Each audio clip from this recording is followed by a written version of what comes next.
Déménager dans une nouvelle ville était censé être un nouveau départ pour nous deux, l'occasion de rompre avec la routine et de recommencer à zéro. Mais c'est vite devenu un cauchemar inimaginable. Ma femme, naturellement sociable et d'un charme irrésistible, s'était déjà constitué un cercle d'amis en quelques semaines. Au début, j'étais soulagé, pensant que cela faciliterait la transition. Mais j'ai vite remarqué des changements. Leurs conversations tournaient autour de la suspicion, des maris infidèles, des liaisons cachées, des comptes bancaires secrets et des réunions de travail nocturnes. Rapidement, leur influence s'est infiltrée en elles. De simples questions sur mes retards se sont transformées en longs interrogatoires, en demandes de voir mon téléphone et en une surveillance obsessionnelle de la moindre de mes interactions. La simple mention d'une collègue déclenchait des heures de questions.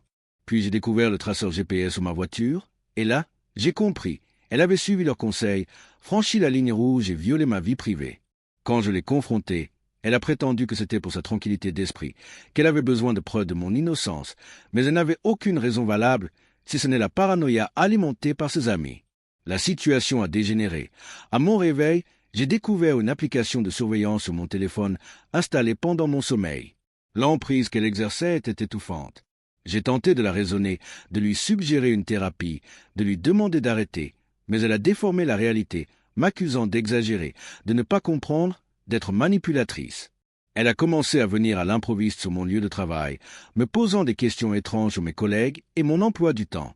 Finalement, les ressources humaines sont intervenues lorsque la sécurité l'a surprise en train de s'introduire chez moi et de placer un dispositif sous mon bureau. L'affrontement a laissé place à l'épuisement. Elle refusait de prendre conscience de la gravité de ses actes, prétendant avoir seulement essayé de protéger notre mariage, mais je savais que c'était bien plus que cela. C'était criminel. Elle a menacé, pleuré, tenté de manipuler nos amis et notre famille, mais les conséquences étaient inévitables. J'ai demandé le divorce, j'ai quitté le domicile conjugal et j'ai coupé les ponts, la laissant affronter seule la procédure judiciaire, tandis que ses prétendus amis disparaissaient et que sa famille prenait ses distances. Pendant plus de 2 mois, le procès a suivi son cours. Elle a tenté de se justifier, a plaidé la folie passagère et s'est complètement isolée. Malgré les commentaires haineux sur Internet qui me dépeignaient comme le méchant, je suis resté inébranlable. Aucun d'eux n'avait vécu une telle surveillance constante, des accusations incessantes et du harcèlement, même sur mon lieu de travail. Aucun n'avait eu à faire face au choix impossible entre subir un mariage toxique et paranoïaque ou partir et être blâmé pour cela. J'ai fait ce que j'ai dû faire pour me protéger et j'ai éprouvé du soulagement plutôt que de la culpabilité, sachant que j'avais échappé à une situation qui m'avait échappé et que la personne que j'avais aimée n'existait plus, ne laissant derrière elle que les conséquences de son obsession.